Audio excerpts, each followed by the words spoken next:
Selepas beberapa perbicaraan, akhirnya terbukti memang Jessica yang bersalah meletakkan racun cyanida sebanyak 15 gram ke dalam air kopi Mirna. Aku boleh dapat kawan macam tu, aku jitat kepada dia. Mati aku jitat kepada dia dalam mimpi.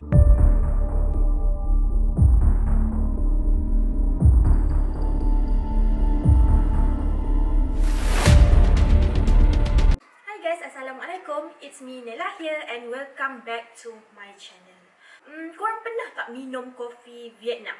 Yes, kopi Vietnam.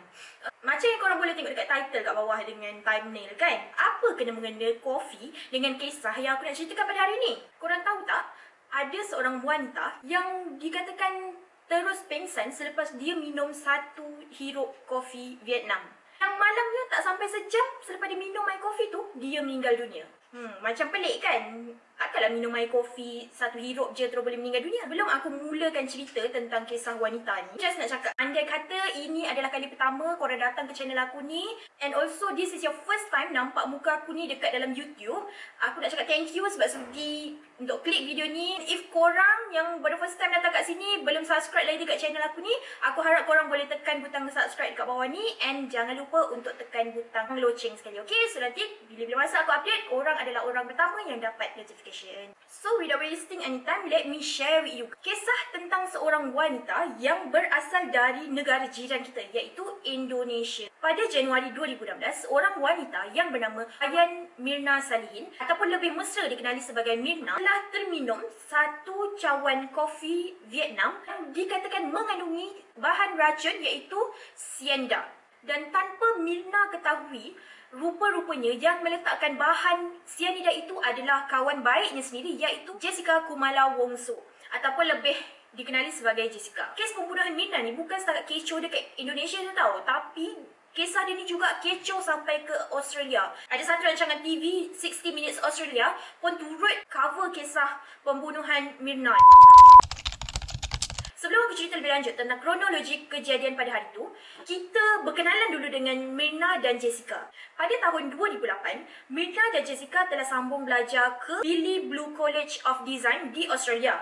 Sejak daripada itulah diorang mula berkenalan dan mula rapat, dan akhirnya diorang bertukar menjadi kawan baik. Selepas mereka berdua berjaya menamatkan pengajian mereka, akhirnya Mirna dan boyfriend dia bernama Arif Sumanto decide untuk balik ke Indonesia, tetapi Jessica tak balik ke Indonesia sebab dia telah mendapat kerakyatan tetap di Australia dan dapat peluang pekerjaan di sana. Kalau korang nak tahu, Mirna dan Arif ni, diorang berdua ni dah bercinta hampir 10 tahun tau. Sampailah akhirnya pada 28 November 2015, mereka berdua ni decide untuk melangsungkan perkahwinan diorang. And then, selepas lebih kurang sebulan Mirna dan Arif berkahwin, Jessica buat keputusan untuk balik ke Indonesia, dan dia pun tak lepaskan peluang lah untuk jumpa Mirna dan kawan-kawan dia yang lain. Kiranya macam untuk lepaskan rindu lah. Yelah, dia orang kan kawan baik kan, dah belajar bertahun-tahun sama-sama. So Jessica rasa inilah masanya untuk dia jumpa kawan-kawan dia, lepak sama-sama, borak-borak, gosip-gosip. Akhirnya pada Januari 2016, Mirna, Jessica dan seorang lagi kawan diorang, iaitu Hani Juwita Bun, diorang ni dah capai kata sepakat lah untuk berjumpa, untuk macam quick catch up session akhirnya dekat Cafe Oliver dekat Grand Indonesia pada pukul 5 petang. Walaupun diorang janji untuk berjumpa pada pukul 5 petang dekat Cafe Oliver, Jessica ni dikatakan telah pun sampai awal 1 jam setengah macam tu. So kiranya Jessica sampai pada pukul lebih kurang 3:30 petang. Kat sini dah start macam pelik lah. Kenapa awal sangat dia sampai kan? So kalau tengok pada CCTV dekat bahagian receptionist dekat Cafe Oliver tu, sebenarnya memang boleh nampak yang Jessica ni dia macam tengah usah-usah, tengah riki-riki location meja yang sesuai lah untuk dia dan kawan-kawan dia lepak. Lepas dia dah jumpa meja yang dia nak, iaitu lebih spesifik meja nombor 54, dia booking meja tu dekat reception, tapi dia tak terus duduk. Dia cakap dengan receptionist tu untuk bookkan dulu meja tu sebab Jessica nak pergi shopping kejap untuk beli hadiah untuk kawan-kawan dia. Lebih kurang pukul 4 petang, Jessica datang semula dekat kafe tu, dan boleh nampak kat CCTV yang Jessica bawa sekali 3 beg kertas dekat tangan kanan dia, and dekat tangan kiri dia ada handbag dia. Dia sampai je ke restoran tu, dia terus menuju ke meja yang bernombor 54 yang dia dah booking tadi tu. And then, tak lama lepas tu, waiter datang and dia pun terus order air. Pada masa ni, Jessica dah pun kontak Mirna dan juga Hani untuk tanya diorang nak minum air apa. Sebab Jessica kata dia nak belikan dulu air tu. Tapi, pelik lah kan sebab kawan-kawan dia janji nak datang pukul 5. Tapi Jessica order air pada pukul 4 petang. Iaitu pada masa dia sampai tu, dia terus order air. And then 4 suku petang, Jessica buat pembayaran di kaunter. Mengikut staff Cafe Oliver dan juga manager Cafe Oliver, pembayaran sebelum keluar daripada kafe dikira sesuatu yang sangat pelik lah. Sebab biasanya orang dah siap makan, dah siap hangout apa semua, baru diorang minta bill and bayar kan. Tapi bila Jessica buat macam tu, staff Cafe Oliver ni pelik. Tapi yelah, diorang tak fikir apa-apa lah. Lepas Jessica dah buat pembayaran, dia kembali semula ke tempat duduk meja dia tu. Dia pukul 4.24 petang, air kopi Vietnam sampai.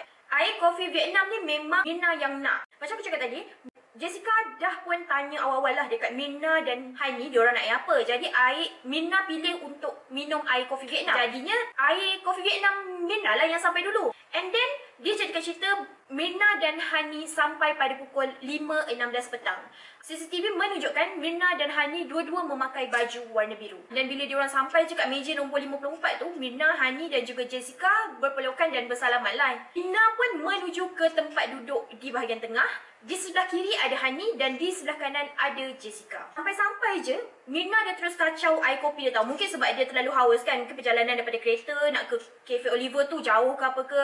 Jadi dia sampai je, dia terus minum dalam satu hidup je macam tu. Memang sikit sangat yang dia minum. Tetapi yang peliknya, tiba-tiba Mirna dia terus mengibas-ngibas tangan dia. Seolah-olah macam dia rasa kopi tu sangat pelik. Tak sampai 5 minit pun, tiba-tiba Mirna tersandar. Dia macam tengah lemas tau. Macam dia dah tengah suffocate tau. Keracunan kan, so dia macam tak boleh bernafas. Jessica terus bangun dan dia panggil manager kafe. Bila manager kafe tu sampai je dekat meja diorang, Jessica tiba-tiba je tanya pada manager tu, macam apa yang diorang letak dalam kopi ni? Kenapa kawan dia rasa kopi dia lain? Kenapa kawan dia jadi lemas macam tu kan? Manager tu pelik lah kenapa Jessica tanya soalan macam tu. Sebab dia tahulah pekerja dia buat kopi macam biasa.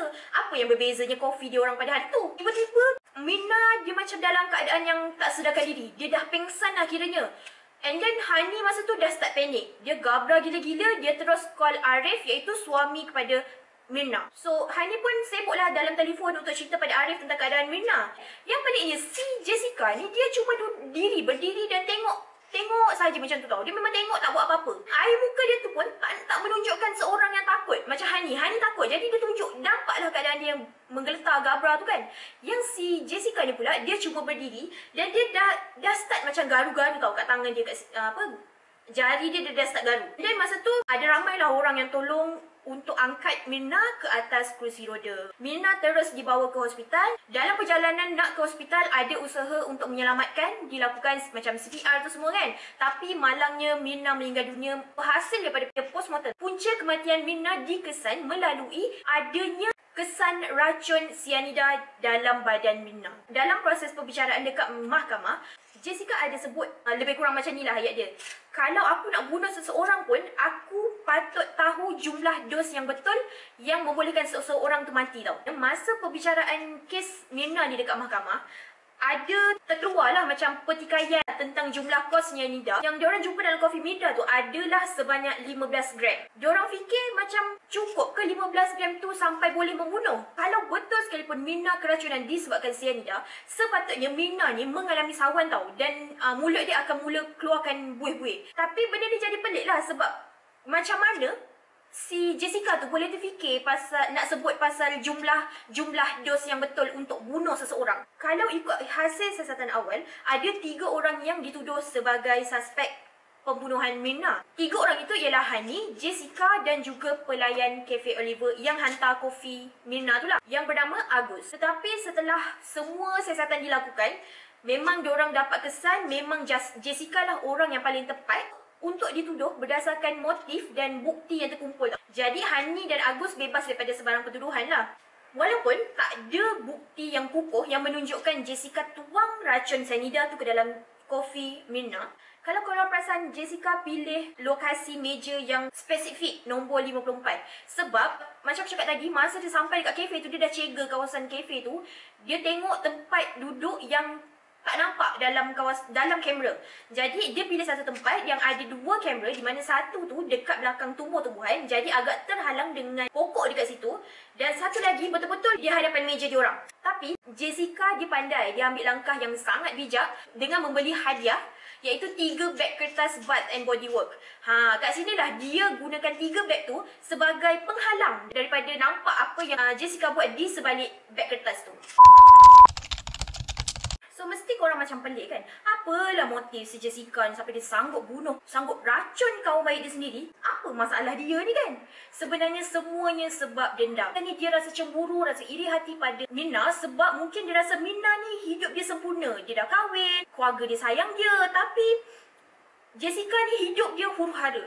Padahal sebenarnya diorang berdua ni daripada keluarga yang kaya tau. Kira berada lah, memang kaya lah senang cerita. And diorang ni jenis yang hidup tak perlu nak risau apa-apa. Duit memang sentiasa ada. Cumanya tu lah, disebabkan cemburu je Jessica sanggup buat semua tu. Selain itu, Jessica dikatakan ada rekod hidup yang buruk sepanjang dia bekerja dan menetap di Australia. Jessica ni dikatakan pernah beberapa kali buat ancaman untuk bunuh diri tau. And then ada sekali tu dia minum arak sampailah dia mabuk, and then akhirnya dia langgar dinding rumah jagaan orang-orang tua. Punyalah teruk perangai si Jessica ni.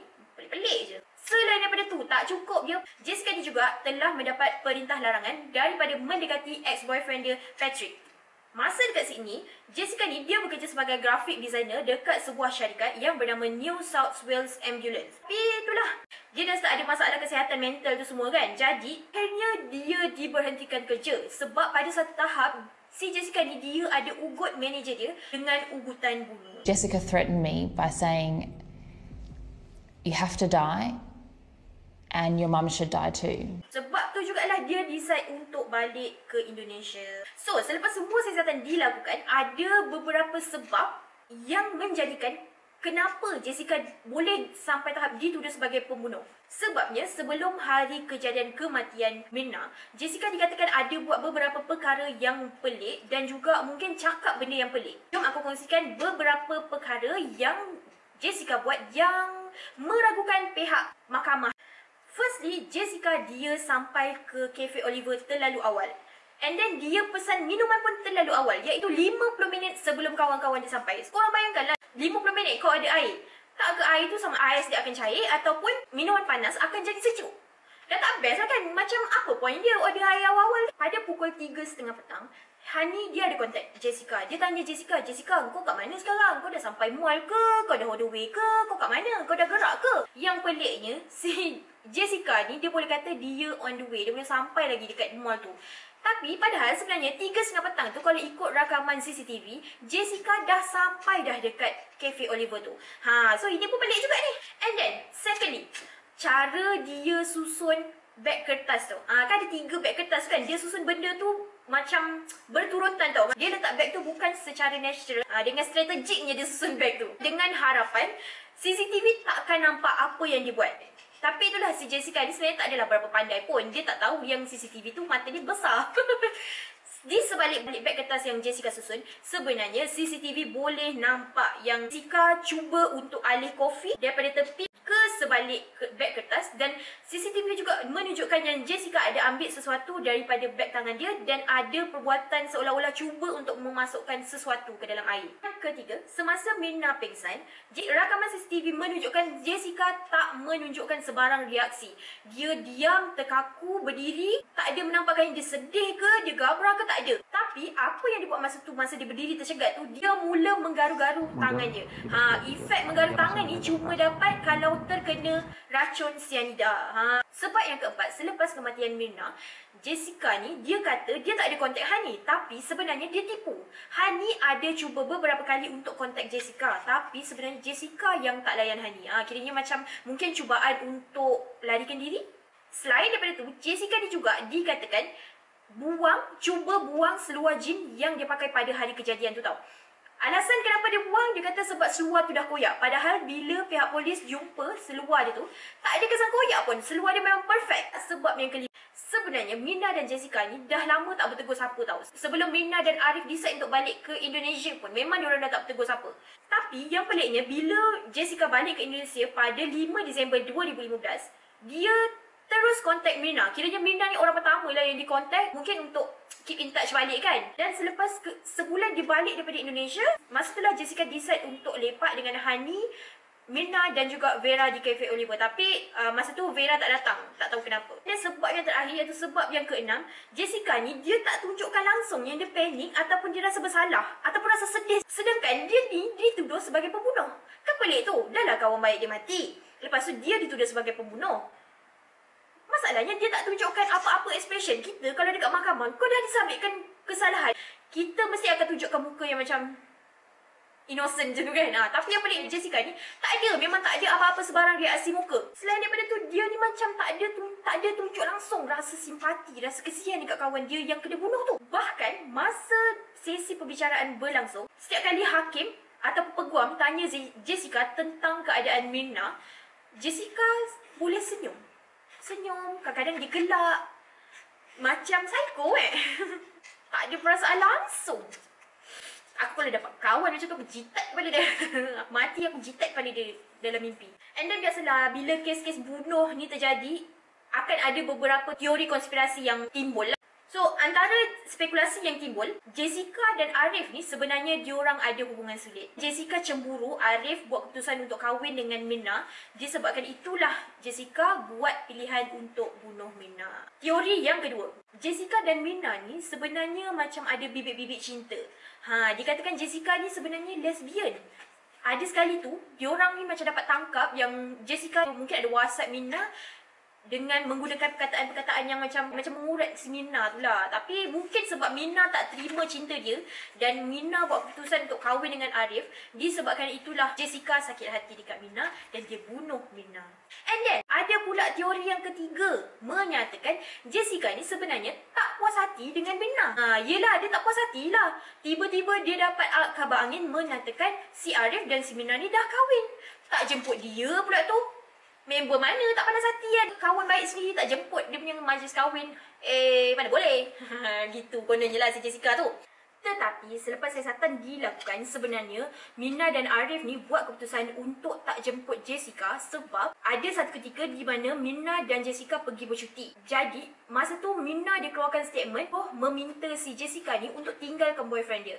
Dia kata macam tak gunalah boyfriend kau tu, baik kau tinggalkan je lah, lagi bagus. Macam tu lah. So mungkin disebabkan si Jessica ni bengang lah dekat Mirna sebab keluarkan statement macam tu kan. Macam cakap yang si ex-boyfriend dia tu, si Patrick, tak bagus untuk dia. So dia pun marah lah. Dan start daripada situlah sebenarnya Mirna dan Jessica mula tak bertegur. Mula masam muka lah. Sampailah bila Jessica buat pilihan untuk pulang ke Indonesia, barulah diorang berdua mula bertegur semula.